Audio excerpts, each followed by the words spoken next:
Question आपको समझ में आ गया? ठीक है, ओके, यही क्वेश्चन है, यही क्वेश्चन है। क्वेश्चन आपको समझ में आ गया?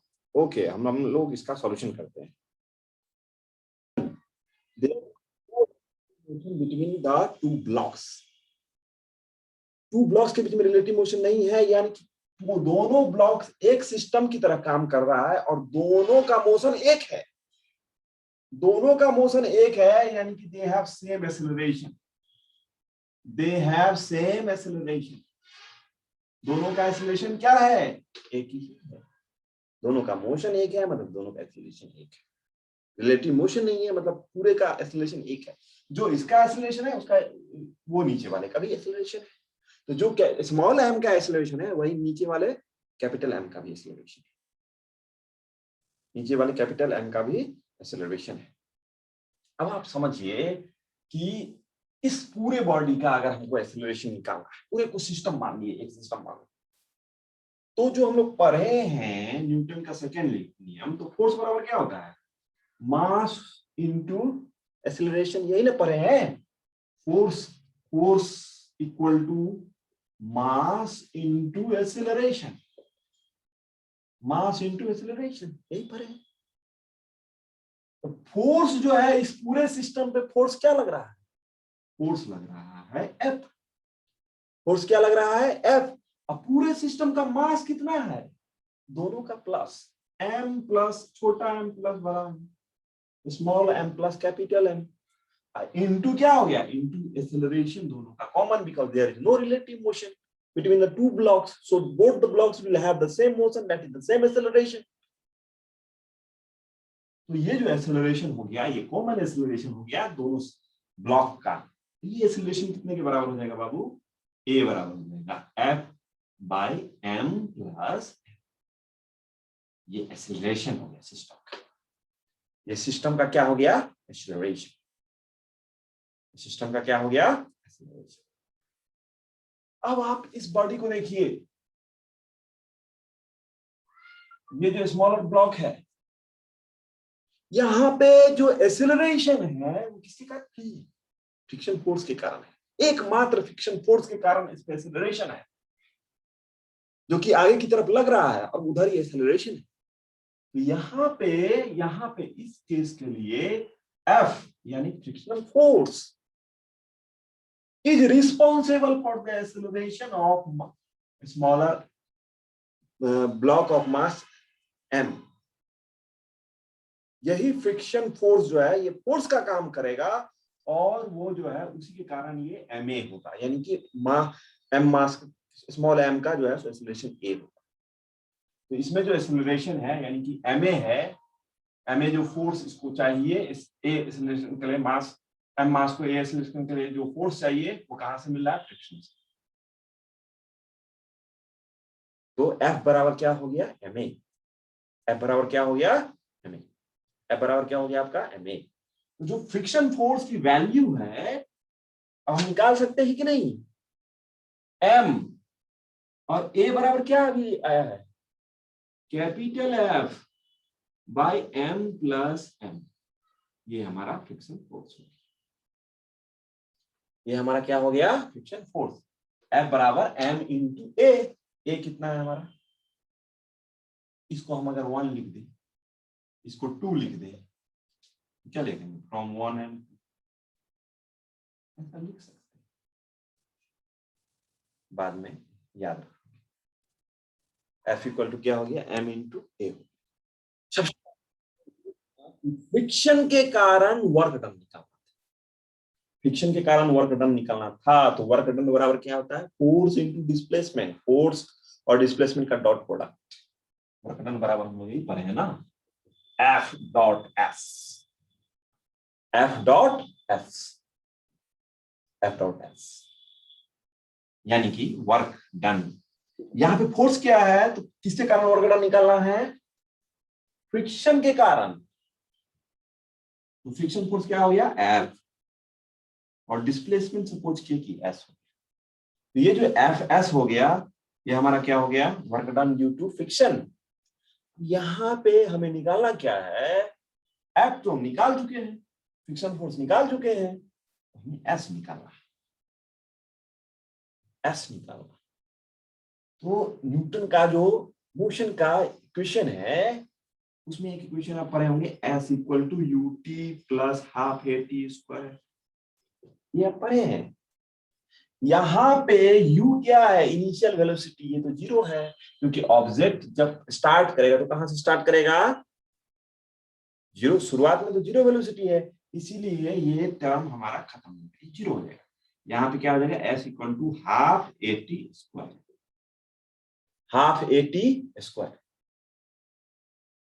और ए का वैल्यू तो निकाले हैं 2 में, देख रहे हैं ना, ए की वैल्यू हमें पता है, एक्सेलरेशन की वैल्यू क्या है, F M plus M, acceleration हो गया। और टाइम भी क्वेश्चन में दिया हुआ है कि टी लेना है, टी टाइम के लिए वो मूव कर रहा है, तो टाइम को टी ही छोड़ देते हैं, तो ये हो गया टी स्क्वायर। तो ये क्या हो गया हमारा, ये हो गया एस, ये क्या हो गया हमारा एस। और इसको यहाँ पे हम लोग सब्स्टिट्यूट कर दिए, तो फ्रिक्शन फोर्स क्या है, एम एफ बाय, यहां से friction force M plus N, ये फ्रिक्शन फोर्स हो गया। और डिस्प्लेसमेंट कितना आया बाबू, ये half F M plus M T square, नहीं आया ना। सबको एक साथ कर दीजिए, सबको अगर एक साथ कर दीजिएगा, दो ऊपर में 2 टाइम्स फोर्स है, 1 टाइम्स स्मॉल एम है, ये हो गया, ये हो गया, ये हो गया, और टी का स्क्वायर, और ये वो एम प्लस एम 2 बार है नीचे में, तो उसका भी स्क्वायर हो जाएगा, एम प्लस एम का whole square, M plus M का whole square, M plus M का होल स्क्वायर, और ये 2 नीचे में, ठीक है। तो ये हो गया हमारा work done, work done due to friction, due to friction, work done due to friction, work done due to friction, ठीक है। वर्क डन बराबर फ्रिक्शन फोर्स गुणे डिस्प्लेसमेंट, डिस्प्लेसमेंट कैसे निकाले हैं, हाफ ए टी स्क्वायर करके, हाफ ए टी स्क्वायर करके निकाले हैं। यहाँ पे u 0 है, इनिशियल वेलोसिटी, क्योंकि रेस्ट से स्टार्ट किया। a का वैल्यू हमें पता है f by m plus M T square, यहाँ पे सब्स्टिट्यूट कर दिए, तो ये वैल्यू जो होगी हमारी वो एक्सेलरेशन की, ये डिस्प्लेसमेंट की हो गई। फ्रिक्शन फोर्स का वैल्यू पहले पता है, इसमें हम लोग डिस्प्लेसमेंट का वैल्यू सब्स्टिट्यूट कर दिए, सबको एक साथ कर दिए, तो ये जो आ गया हमारा work done due to friction हो गया। अब यहाँ पे एक चीज, एक बात गौर करने वाला बात ये है कि दोनों ब्लॉक्स पे कह रहा था कि फ्रिक्शन के कारण फोर्स, तो सर ये जो फ्रिक्शन के कारण वर्क डन हुआ है वो क्या, किस ब्लॉक पे है, तो एक बात आप समझिए, यहाँ से फ्री बॉडी डायग्राम पे थोड़ा सा आइए। तो मैं फिर बता रहा हूं कि जितना इलेक्ट्रोमैग्नेटिक फोर्स कंडक्ट के कारण, जिसमें नॉर्मल रिएक्शन और फ्रिक्शन फोर्स आता है, इस बॉडी पे एक्ट हो रहा है, उतना ही सरफेस पे भी एक्ट होता है। तो ये दोनों फ्रिक्शन फोर्स क्या है, सेम है, लेकिन डायरेक्शन क्या है, दोनों का अपोजिट है। डायरेक्शन क्या है, अपोजिट है, डायरेक्शन अपोजिट है। और यही वर्क डन जो है, वर्क डन का भी सेम जो है, वर्क डन का भी सेम स्थिति है कि ये जो हमारा मैग्नीट्यूड आया है वो सेम रहेगा, लेकिन प्लस और माइनस करके, प्लस और माइनस करके आएगा। यही वर्क डन जो है, सो अगर इस छोटे वाले एम पे लें तो इस डायरेक्शन में एफ के कारण जो है सो प्लस में लेना पड़ेगा, और इस डायरेक्शन के कारण लेना पड़ेगा negative work done, positive work done, negative work done. Net work done 0 है, क्योंकि ये जितना वैल्यू ये आया है उतना वैल्यू अगर माइनस कर देंगे तो नेट वर्क डन दोनों के बीच में क्या हो जाएगा, 0। नेट वर्क डन 0 आया है, इसलिए इसमें आपस में रिलेटिव मोशन नहीं है, आपस में रिलेटिव मोशन नहीं है। अगर नेट वर्क डन 0 नहीं आता तो दोनों एक साथ मूव नहीं करता, दोनों एक साथ मूव नहीं करता, ठीक है।